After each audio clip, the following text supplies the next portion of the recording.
Welcome to Falling Through the Cracks. Feel alive and thrive with Dr. Rebecca Risk. Do you ever feel that even though nothing seems seriously wrong and you pass all the medical tests, that you still feel that your health, pain, and fatigue are completely out of control? It doesn't have to be that way. Listen to the tips and suggestions given on our program today and take back control of your health. Now, here is Dr. Rebecca Risk. Hi, everybody. Welcome to Falling Through the Cracks. Today I'm speaking with Steffanie Strathdee, who is an infectious disease epidemiologist, and her husband, Thomas Patterson, who is an evolutionary sociobiologist and an experimental psychologist. And today we're discussing their book, The Perfect Predator. So, Steffanie and Tom, welcome to the show. Thanks very much. This book, this is your story. This book that you put together. It's amazing that you both also have the background that you do, that you had this experience. But I just want to talk about how this journey started for you. It started in Egypt, and what happened? Well, we were doing a vacation. Egypt was on my bucket list, and we were on the Nile on a boat. There was supposed to be 150 people on that boat, and there was two of us because there had been a terrorist attack.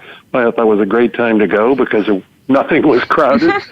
In the last evening, we were sitting on the top of the boat and right across from the Valley of the Kings, beautiful night, had a wonderful meal, and out of the blue, I started getting very, very ill. I started throwing up and just couldn't stop throwing up all night long.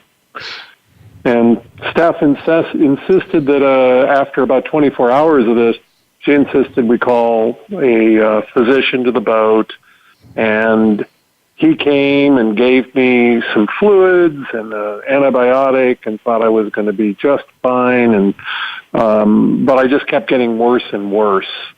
And then they took me to this clinic. Unfortunately, there was no real hospital in Luxor, which is where we were, right across from the Valley of the Kings.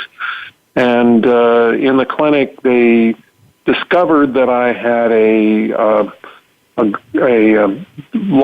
I had inflammation of my pancreas, and that was kind of the beginning of the whole saga. And so, Steffanie, for you, what were you thinking as this was going on? Well, I wasn't really worried at first. I thought he had food poisoning. He tends to eat more than I do, and I just thought, well, there he goes again. He's got another stomach bug, and so I just thought it was going to resolve. And even when the doctor came and gave him some intravenous antibiotics and some fluids, he thought that Tom was going to be up and at him by, in a couple of hours. And when that didn't happen and Tom started complaining of back pain, all of a sudden my alarm bell started to go off because I realized, oh, wait a second, this doesn't sound like food poisoning at all. And I Googled the symptoms, and it came up pancreatitis. And although I'm not a physician, that worried me enough that I called a colleague of ours back home, Dr. Chip Schooley, who was the head of infectious diseases, and asked him what I should do. And he said, get him to the closest hospital ASAP, because it could be pancreatitis, but it could be a twisted bowel or something even more serious. So that's what we did, but there was no hospital. There was only a clinic in Luxor. So they did the best they could with limited resources. Well, I think it's most doctors hate when you Google your symptoms, but it's lucky that you did, because you were actually right in that assumption that was part of what was going on anyway. Yeah, I mean, that initially gave me some sense of relief that because the doctors at the clinic did confirm pancreatitis, but that was just the beginning of what was going to be a very long 9-month journey of Tom's hospitalization. And when I spoke to the doctor back home and said, it's pancreatitis, that's great, right? And he goes, well, not so great. Not only is that serious, but it's Tom isn't a big drinker. That's one of the causes of pancreatitis. But we need to find out why he has pancreatitis, and so there could be something else going on. And it turned out there was a gallstone that had blocked his bile duct and caused a giant abscess to form in his abdomen, and we didn't find out about that until he was medevaced to Germany. Thank God for travel insurance. But then that was just, another part of the saga, because inside that lurked a superbug. So this is the perfect predator that we're talking about, is this superbug that Tom was dealing with. And so when you found that out, what was kind of the response, not only on your side, but on the side of the hospital? Well, at first when they took a sample from the abscess in his abdomen, it was murky brown putrid fluid, and they said, look, if this had just formed as an abscess, the fluid would be clear. So it's obviously been there a while, and pre us going to Egypt. But they said something is growing in this, and we need to culture it, because organisms that you acquire, on vacation in the Middle East tend to be multi-drug resistant, and let's hope that it's a garden variety bacteria. And so 2 days later, the culture came back, and it was resistant to 15 different antibiotics and only partially sensitive to 3. So I started to get very concerned at that point. So when you have a drug-resistant bacteria, what does that mean, like in the big scheme of what you're dealing with? I don't think people always understand that this is something that's happening in the world. So can you just tell us what that means? Sure. So the lay term is superbug, which basically means a bacteria that's resistant to multiple antibiotics. And that's what Tom had. Was the organism is called Acinetobacter baumannii, and it's very hard to pronounce. Its nickname is Iraqibacter because so many veterans come back from the Middle East with this organism, and it kind of took advantage of the whole medevac system of the military to kind of populate itself in regional hospitals where the veterans went back home. So many veterans actually, were cured from their, a bomb blast or what have you, but they succumbed because of this superbug. So it's now mostly acquired in hospitals and clinics around the world. And it's our overuse of antibiotics, not just in people, but in livestock, that's actually, the biggest factor that's led to the spread of superbugs around the world. Well, and, this is something that I mention to people quite often, and I think a lot of people think I'm crazy. I do recognize that antibiotics have their place. And, when we talk about their overuse, I do agree that it is in the livestock. I think that's for another show, really. But we've done something. I think we've misunderstood the role of bacteria in our lives. And, where antibiotics have saved lives, I think we've kind of missed a few things in that step, and now we've got situations like Tom's where we don't know what to do. We've got these bugs that aren't responding. Yes, absolutely. And in fact, when we use antibiotics, many of them are what we call broad spectrum, which means that they don't just kill the bacteria that you want to kill. They're killing other bacteria in our microbiome, like the friendly bacteria. And it takes a while for our bodies to recover from, having an antibiotic, especially some of the kinds that Tom received, which are very toxic. So, but the worst part in Tom's case is that by the time he was medevaced back home to San Diego, where our doctor friends were caring for him, it became resistant to those last 3 antibiotics. So now it was fully antibiotic resistant. So now you've got a very complicated illness with, antibiotic resistant bacteria, but also, what was happening to Tom at this time? Like when you got him home, how was he feeling? Well, he was feeling pretty miserable.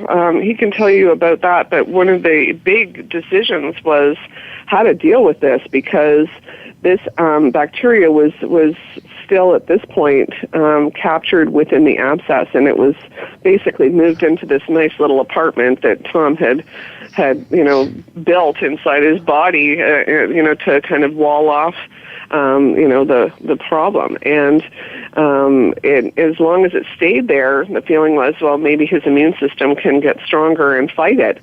But if it gets into his bloodstream, it's game over. So they decided, let's not operate to take out the abscess. Let's poke holes in his abdomen and put these catheters in there to try to drain off all that infected gunk. And that worked for a while. But Tom, how are you feeling?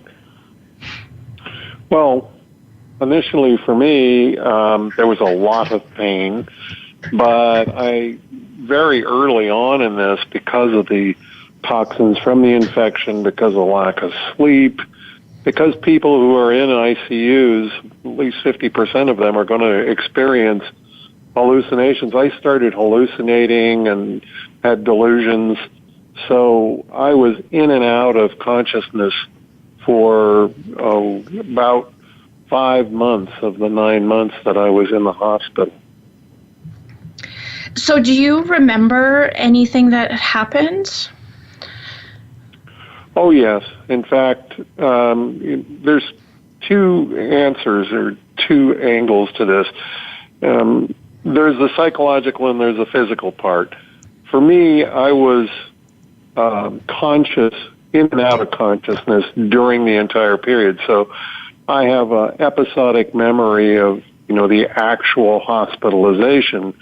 But for the rest of the time, I was hallucinating about wandering through the desert and trying to answer questions of 3 wise men, having deep conversations with them. But in fact, the interesting part, even though I was unconscious to the world, or at least so the world thought, I could actually hear people talking and was incorporating their conversations into my hallucinations. So I guess one of my messages is, even though somebody's in a coma, don't assume that they can't hear you. You should be try to speak kindly and not talk about futility and things like that, because the person will, at least I could hear, and then that influenced how I was hallucinating. Well, now, Steffanie, I know from your book that you were actually trying to keep his spirits up even though he wasn't responding. You said you were like singing and dancing every day, and you were there every day. And it was really touching to read that, and heartbreaking as well. I mean, what were you thinking at the time that your husband was in a coma for? I think it was many months. Yeah, I mean, what happened was initially this idea to drain the infected fluid with these catheters was working. But what happened was he had so many of these drains because the infection kept spreading that one of them slipped inside his abdomen and dumped all that infected fluid into, not just into his abdomen, but into his bloodstream, and he immediately went into septic shock. So that happened after he'd been in the hospital for a couple months, and he went into a coma. First, they medically induced it for a couple days, but then after that, he started slipping away. Day by day, he was losing weight and getting, more delusional, and it was just horrible watching. But up until that point, I had thought that he was going to be coming home soon. In fact, the doctors told us that, he could be discharged to a long-term acute care facility. And so, I got 2 kittens thinking he was going to come home. And, he had his 69th birthday while he was in the hospital. And, we tied balloons to his bed rails. And every day I would dance around the bed and play music that he liked. And, anything to just kind of, break the monotony. And I didn't know if he could hear me, but sometimes his eyebrows would wiggle and he seemed to respond even just a slight little bit. And I think that's a message for people too. When you're visiting people in the hospital, try to do whatever you can to bring their spirits up, even if they're in a coma coma. You can read to them, you can sing songs, you can visit people when they're in the ICU, and most of the people that we saw in there didn't have any visitors at all, and that really gives people a sense of hopelessness, and many people kind of give up. Mm-hmm. Well, I agree. I mean, it's heartbreaking, and I know, not everybody may have the opportunity to be at somebody's bedside all day the way that you did, but to be there at some point, sitting with them, knowing, that they can hear and that they know what's going on, and just to give them that love and that hope that somebody is there for them. Yeah. Yeah, we're going to take a quick break. We're talking today with Steffanie Strathdee and Thomas Patterson. We're discussing their book, The Perfect Predator. And we'll be back shortly.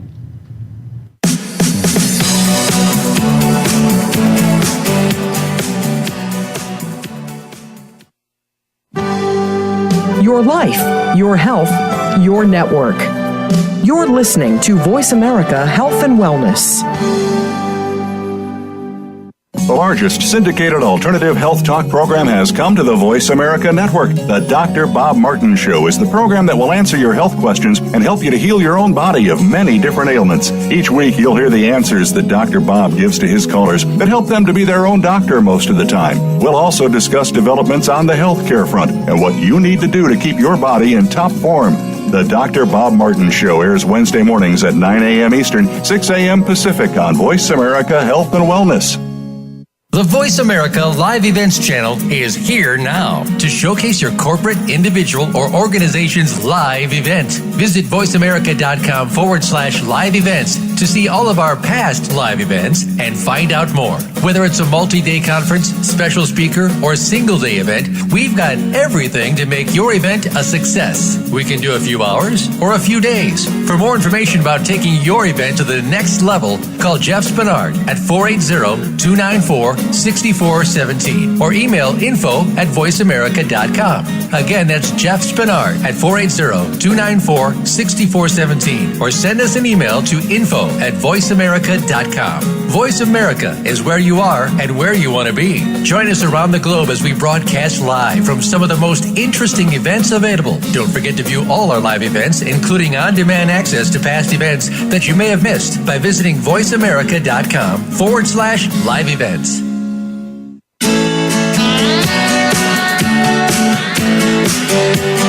You are listening to Falling Through the Cracks with your host, Dr. Rebecca Risk. To reach the program today, please call in to 1-866-472-5792. Again, that's 1-866-472-5792. You may also send an email directly to Dr. Risk. The email address is anantacalgary@gmail.com. Now, back to Falling Through the Cracks. Feel alive and thrive. Hi, everybody. Welcome back. Today we're talking with Steffanie Strathdee and Thomas Patterson. We're discussing their book, The Perfect Predator, a scientist's race to save her husband from a deadly superbug. So, Steffanie and Tom, well, I guess more Steffanie, because Tom, you were in a coma, but when did you realize that you had to do more for Tom than just the antibiotics and trying to drain off this cyst? Well, I was, dealing with a situation where our friends were doctors caring for him, and they didn't want to tell me that he was dying. And I think some of them were in denial themselves. They just thought that maybe, even though these antibiotics aren't working anymore and now he's fully colonized with this superbug, maybe, something will turn this around. And I was actually on the phone on a conference call with some colleagues, I was supposed to be at a university retreat, and they knew that I couldn't make it, so I joined in for a short time, and these were all, physicians and global health experts, and they asked me during a break how Tom was doing, and I told them, and then I got ready to hang up the phone because the doctors were coming for rounds, and my colleagues on the phone didn't realize that I hadn't hung up, and one of them turned to the other, and he was a former university chancellor and surgeon, and he said, "Has anybody told Steph that her husband is going to die?" And I sat there and I held the phone in my hand and cradled it like a baby. And I thought, oh my God, like, no, nobody has. And like, how could I be so stupid that I'm not seeing this myself? And I kicked myself and I just thought, okay, well, if he's going to die, then, I got to get prepared. But on the other hand, I thought, well, maybe there's something that I could do. But then again, I was just so torn because I thought, well, maybe Tom doesn't even want to live. He's been fighting for several months now, and I need to ask him. So I had a conversation with him where I, held his hand, and it was gloved, and I'm fully gowned as I was every day. And I saw his eyebrows twitching this one particular day, and I thought, well, maybe he can hear me. And I said, honey, I know that you've been fighting really hard, and, there's nothing else that the doctors can do to fight this thing. So if you want to live, you're going to need to give it all you've got. But I also need to know if you want to live. I'll leave no stone unturned, but give me a sign, squeeze my hand, and I'll, do whatever I can. And so I waited, and he squeezed my hand really hard, but it took about a minute for that to happen. Now, Tom and I pieced together what was going on in his mind versus what was going on in real life months later after he recovered. And he can tell you what was going on in his head because those interludes are part of our book because, he, had his own version of what was going on. And so I don't know if you want to hear that now. Sure. But yeah, that was Tom, the moment when I turned things around. Yeah, Tom, what was happening for you at that point? Well, at that point, I was hallucinating that I was a snake.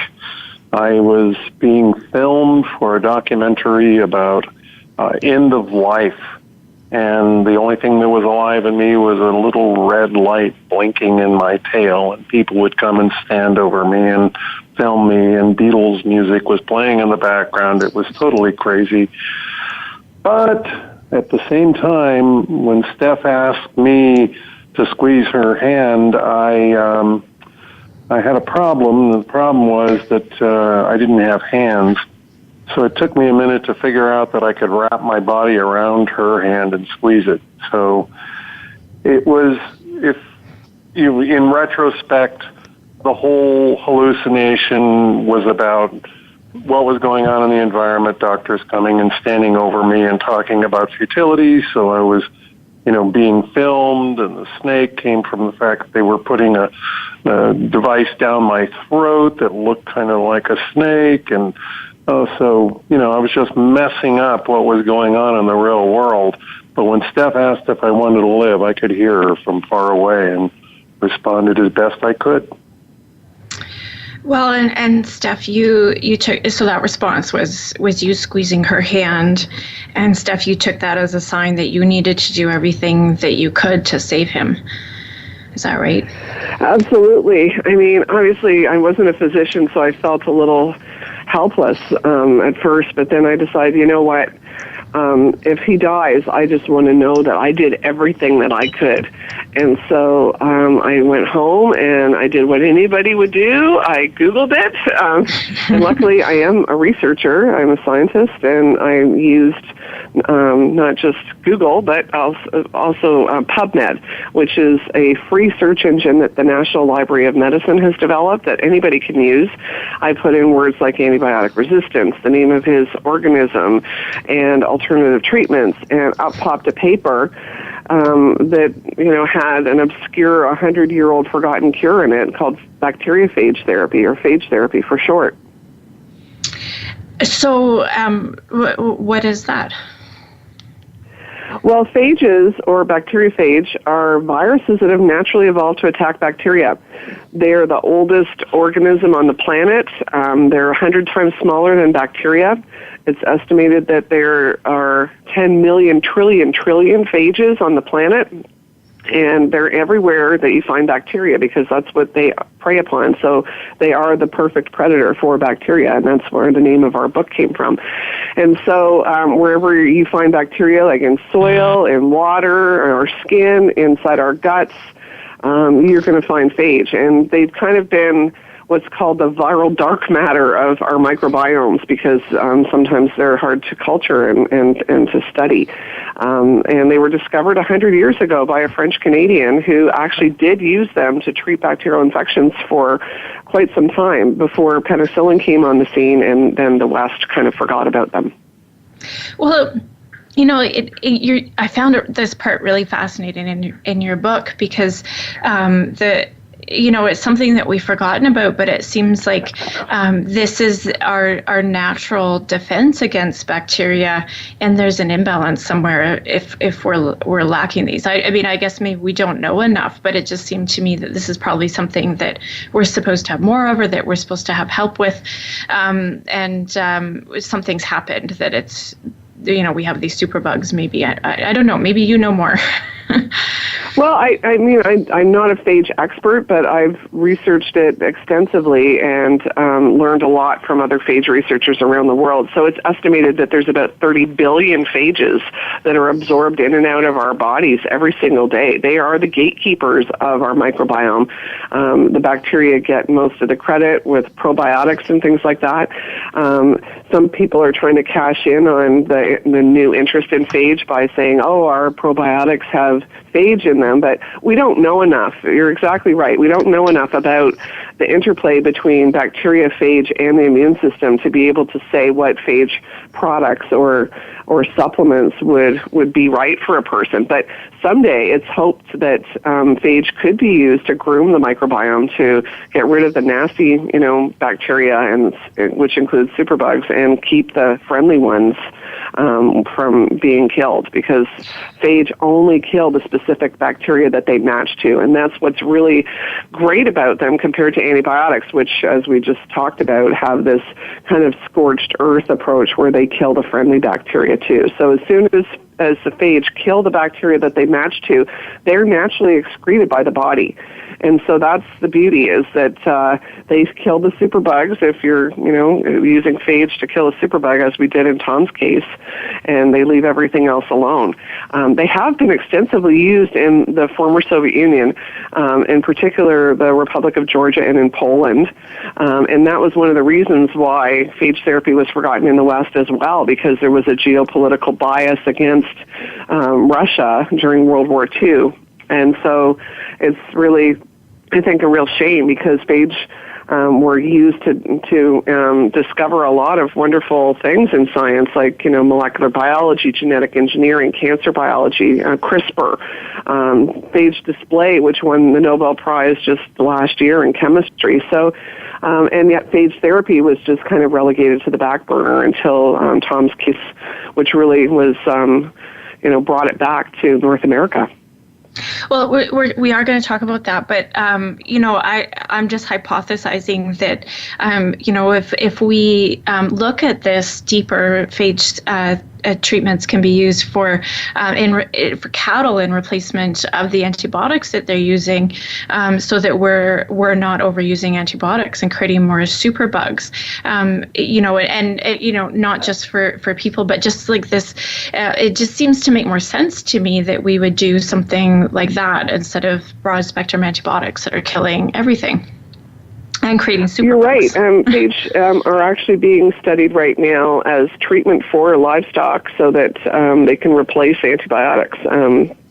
And they are being used, to decontaminate meat and poultry for listeria. So it's ironic that we've had, phage for, our some of our food products, but it isn't licensed yet for people, at least in North America, and we're hoping to change that. You also, in your book, you use a word, you say, I think it's pronounced virome, which I would assume is like the microbiome, but is the virus kind of microbiome? That's right. Yes. And so it's not a word that Go ahead. Yeah, sorry. So virome, it refers to, the universe of viruses in an ecosystem, a microbial ecosystem. So the virome in our body, for example, or the phageome, which is really the the subset of viruses that are just phages. But in our microbiomes, there's archaea, there's fungi, and phage. So there's other organisms that have been forgotten as well. And some of these were hard to culture, and it wasn't until, recent techniques with metagenomics that have been developed that we can actually find and study them.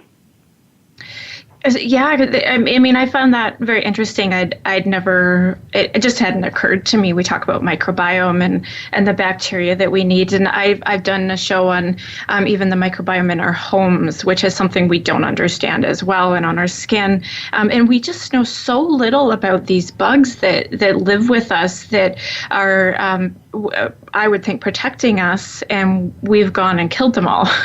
We've had a war on bacteria for decades, and I think now we're realizing the damage that we've done with that, as in Tom's case where he got a superbug because of this.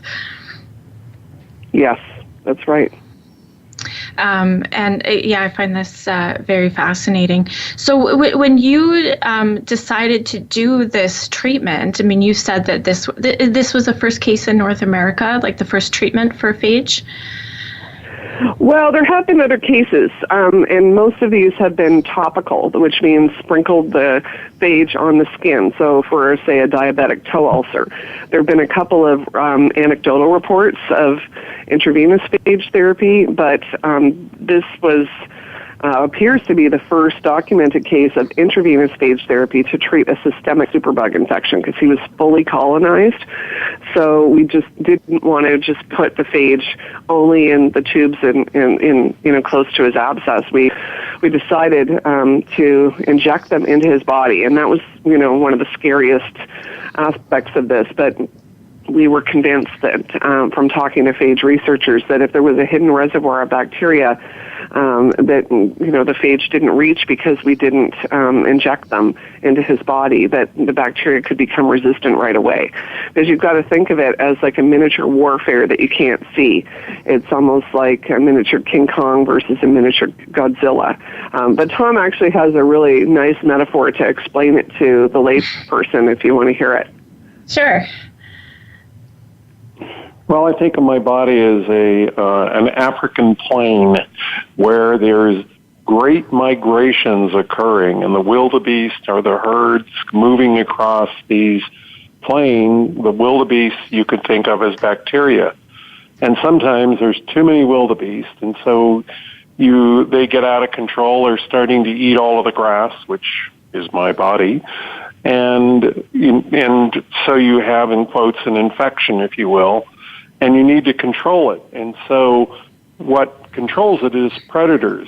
Now, you have to have a particular predator that's able to kill wildebeest. You wouldn't import a snow leopard or some small cat to take down a wildebeest, and so you need a lion. So matching the predator to the prey is what's really important. And once the predators are there and taking care of the excess, wounded, less able wildebeest, the herd thins and the grass comes back and flourishes.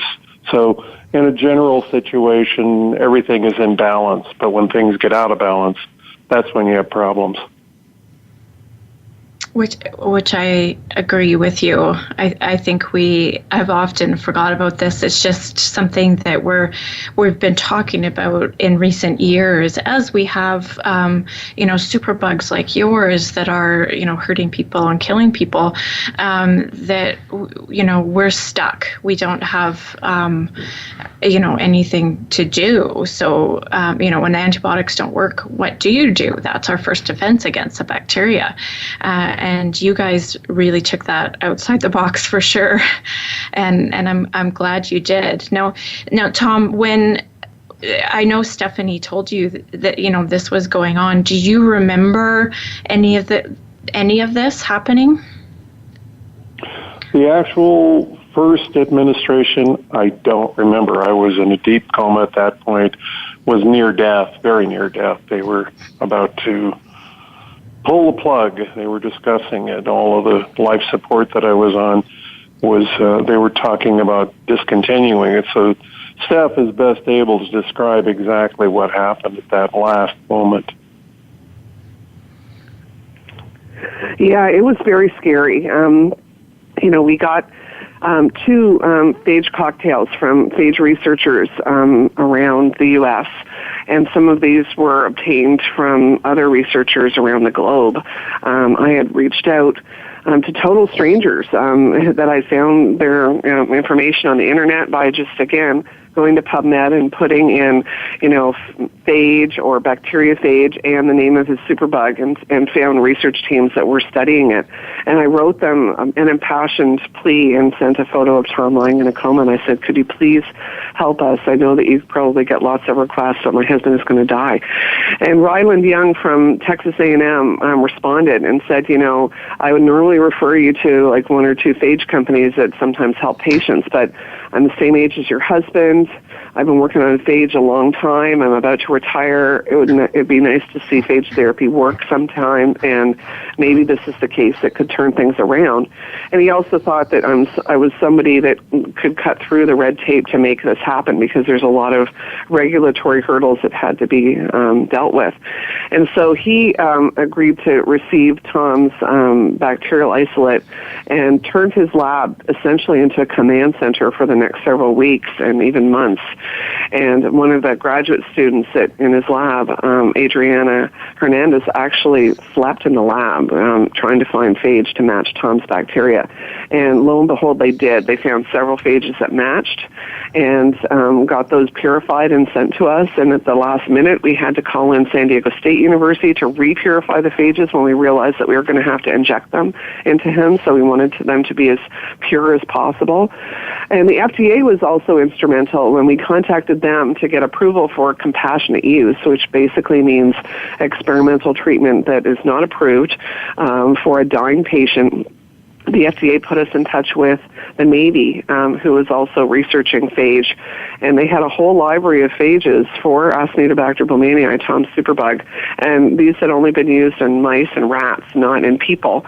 But they got approval for their phage cocktail to be sent for research purposes to us, and so now we had 2 phage cocktails. The first from Texas A&M, we injected those into the catheters in his abdomen first, just to make sure he could tolerate it. And when, he seemed to be okay, still in a coma, but not getting any worse, then we got the Navy phages and we injected those into his bloodstream 2 days later. And that was terrifying because it could have killed him. At least that's what I thought, and that's what some people had told us, that you're injecting, essentially foreign pathogens or could be pathogens into his bloodstream, and if his immune system goes haywire, he could die of septic shock. And he'd already had several cases of septic shock already, and his body wasn't going to be able to withstand another one, it was felt. So after we injected the phages into him, I'm going to leave us hanging there just so that everybody can wonder in suspense what happens while we take a quick break, and then we're going to talk about this more. We're talking today with Steffanie Strathdee and Thomas Patterson. We're discussing their book, The Perfect Predator, and we'll be back shortly.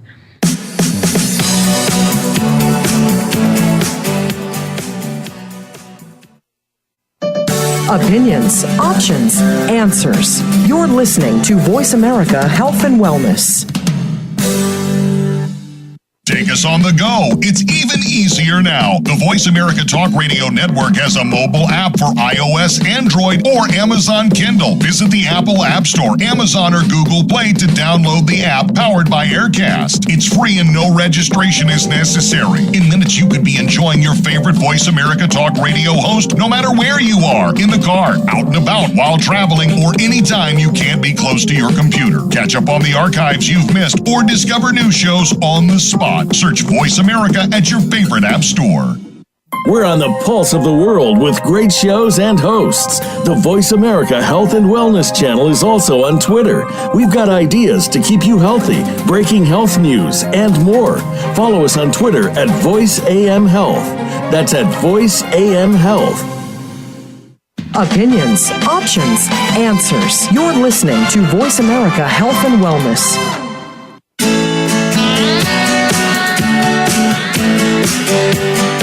You are listening to Falling Through the Cracks with your host, Dr. Rebecca Risk. To reach the program today, please call in to 1-866-472-5792. Again, that's 1-866-472-5792. You may also send an email directly to Dr. Risk. The email address is anantacalgary@gmail.com. Now, back to Falling Through the Cracks. Feel alive and thrive. Hi, everybody. Welcome back. We're talking today with Steffanie Strathdee and her husband, Thomas Patterson. So, Steffanie, when you injected the phages into Tom and then you waited, what happened? Well, Tom's daughter actually turned to Chip Schooley, the head of infectious diseases, who oversaw the protocol for phage therapy. And she said, well, what do we do now? And he said, we wait and we hope we have the most boring 24 hours in our lifetimes, because that's kind of the golden, period where things go wrong after you do a procedure. And we were worried about septic shock, so we were watching to make sure that his blood pressure wasn't dropping precipitously or his heart rate would be, going really high. He was on life support at this point, so he was on a ventilator, which meant that the ventilator was breathing for him. And he was on 3 different medications to keep his heart pumping. And he was on the verge of kidney dialysis. In fact, I had signed the consent form for kidney dialysis the day that we started phage therapy. And he never needed it. The nephrologists who handle the kidneys, they were kind of hovering and watching and waiting, but he started to lighten in terms of his vital signs, and his laboratory markers started to improve, and he lifted his head up off the pillow and kissed his daughter's hand 3 days after we began intravenous phage therapy, and everybody freaked out. Now, Tom, I think you remember this because this is one of your interludes in the book. Oh, yes. Yeah, I mean, it ain't like in the movies, as they say. When I woke up, I certainly saw my daughter, and it was a joyous moment. But it's kind of like looking at life through a cardboard tube. There's nothing on either side. Can't see the periphery. You're very focused. If somebody moved out of my vision directly, they were gone from my world, and it took a while for me to really come back, if you will, as my memories came back. It was like a Christmas tree lighting up, bulb by bulb. Somebody would remind me of something, but it was an incredible experience coming back from the brink like that. So, I mean, this is an amazing story because I'm pretty sure we all know if this hadn't been done, you would have died. You were on that point of kidney dialysis, and, the future of that at the point of where you were would have been the end of your life. So this is an amazing story that something so revolutionary, or really so old, because the information has been there for a long time. We just haven't done it. And I just think this is an amazing story and is going to open up doors for a lot of people. Well, yes, it already has, and that's, I think, one of the wonderful things, because obviously our family went through a terrible ordeal, and we decided to write our book initially because we realized that we'd gone through the same ordeal but had different experiences, and we were piecing that together and getting to know one another again. But then when we realized that other people could be saved as a result of this, we felt like we had a real obligation to pay it forward. We were really very, very fortunate. Most of the 1.5 million people around the world who die from superbugs every year don't have the resources that we had. So we feel that we were privileged, and we want to help other people. So already at UC San Diego, we've treated 7 other patients with phage therapy and consulted on a number of other cases internationally. And it's been, really miraculous to have people come to you and say, thank you for saving my life. And I say, oh, no, I don't even think that I really saved Tom's. I mean, we had a global village of people that came to his rescue, but it's clear that without the knowledge that we've had from Tom's case that other cases wouldn't have received this. And intravenous phage therapy is now becoming more common. We launched the first phage therapy center, IPATH, the Center for Innovative Phage Applications and Therapeutics at UC San Diego last summer. We had just a little bit of seed funding to keep us going with one coordinator who fields all the many calls that we get for people like Tom and their families that are trying to get this. And so our next goal is to take phage therapy into clinical trials so that it can be shown if it's efficacious, then it can be licensed by the FDA and used more widely. I think this is amazing, and the fact that 7 more people have gone on to get treatment, because I know you had to do a lot with the FDA to get this approved because it had never been approved, and there was some talk in your book about they didn't really know what to do because this wasn't a medication, but it was something else, so there wasn't a protocol in place for this. So have you in this process, has something been set up so that this can move forward and more can happen for people?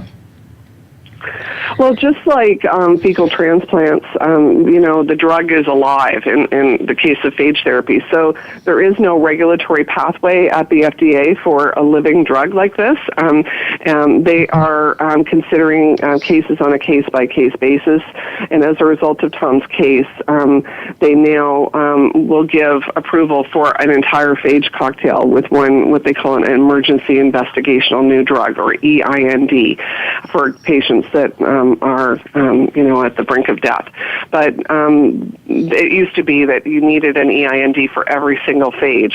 So if you had a cocktail with 8 phages in it, you'd need 8 EINDs. So it's easier now because you only need one for that cocktail. And there are phage companies that are working now to get approvals for their whole phage bank or phage library. And as a result of Tom's case, they're also giving approvals in cases where it's not as life-threatening, but if there are no other antibiotic options, the FDA has been very generous in those approvals as well. So it isn't as onerous as people think, and it's wonderful to have an organization like the FDA that really helped us find the Navy team as well. They really came to our rescue. Well, and what would be the reason somebody would use more than one phage? Wouldn't one just deal with the superbug and you can move on? Well, that's a good question. You actually do need more than one in most cases, or at least ideally, because this antibiotic resistance and the battle between the phage and the bacteria is happening at a rapid level. So the same kinds of process that creates antibiotic resistance among bacteria, the bacteria can become resistant to the phage. And so you want to have as many different phage that attack different receptors. So think of it as the phage attaching to a door or versus a window. If you have different phages that attack different receptors, it's harder for the bacteria to mutate to become resistant. But even in Tom's case, we did see that resistance formed after a couple of weeks because the phages that we used were more similar than we realized. They weren't sequenced before they were delivered. But the Navy was able to generate a second-generation phage cocktail within a couple of days and get that purified within a whole week. And it came back to us, and it was synergistic with an antibiotic. And that's something that was wonderful as well, because phage can be synergistic with antibiotics, and that allows them to have a second purpose, even if they fail in clinical trials, but they resurrect failing antibiotics, and that's still a game changer for the field. Oh, definitely. Because you had no antibiotics left that were going to treat this bug. Everything had been tested, and you list them all in your book, this long list of antibiotics that weren't going to work. And I think it's something that we also don't always think about, that these bugs can mutate, and they're pretty smart. That's why they're superbugs, and they're protecting themselves to try to live longer. And I love this story. I don't think I can talk about this enough. Most people don't realize that antimicrobial resistance is a bigger threat and a more immediate threat in our lives than climate change, and that superbugs are becoming more and more of a problem. And the CDC and the WHO say that we are on the cusp of a post-antibiotic era where simple scrapes or minor surgeries could lead to limb amputation or even death. So we hope that phage therapy will be one of the solutions for this. Yes, we need antibiotics, we need new ones, but many pharmas have left the antibiotic discovery field because it's very expensive, and many of these antibiotics don't last very long because of resistance. So we need alternatives, and this is one of them.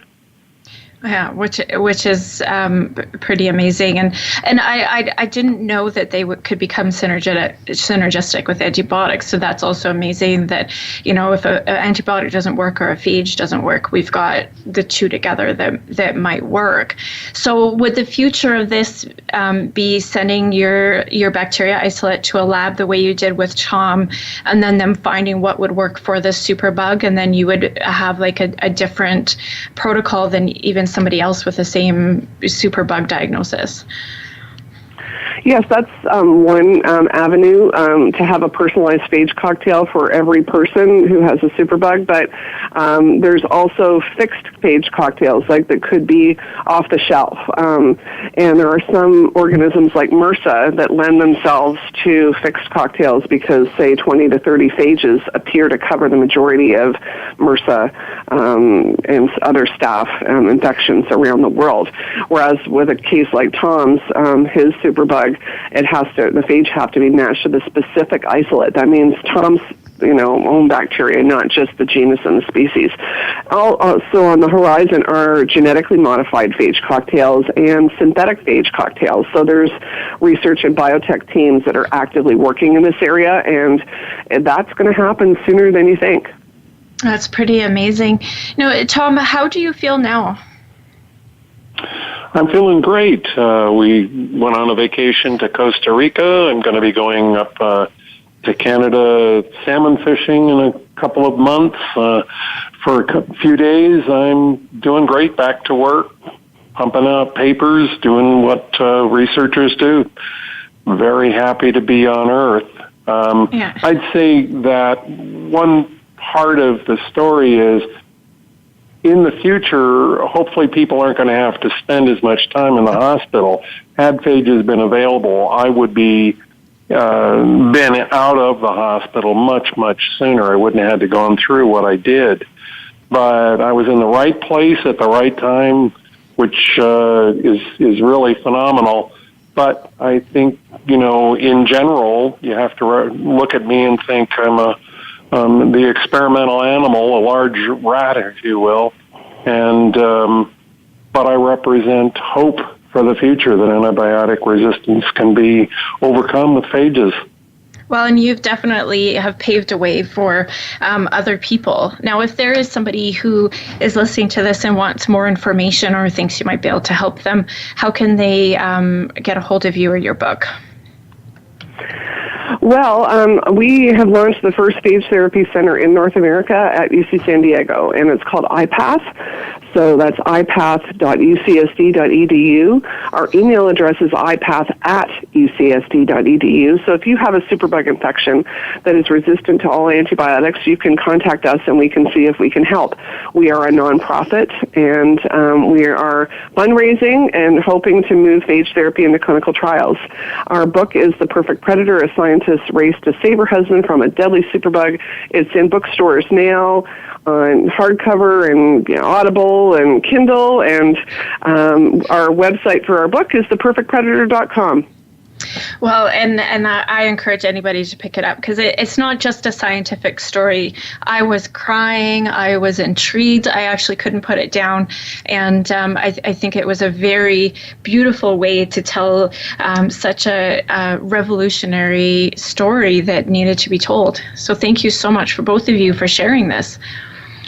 Well, it's our pleasure, and we also hope to encourage young women and girls in STEM because sometimes ordinary people can do extraordinary things, and they just need some encouragement. I agree. Well, thank you so much for joining me today. Thank It's been you. a pleasure. And I want to thank everybody for listening. If you want more information on my story and what I went through to get back to health, you can find that on my website at dr-risk.com. Feel free to follow me on your favorite social media platform. And thank you so much for listening. Be sure to make today a great day.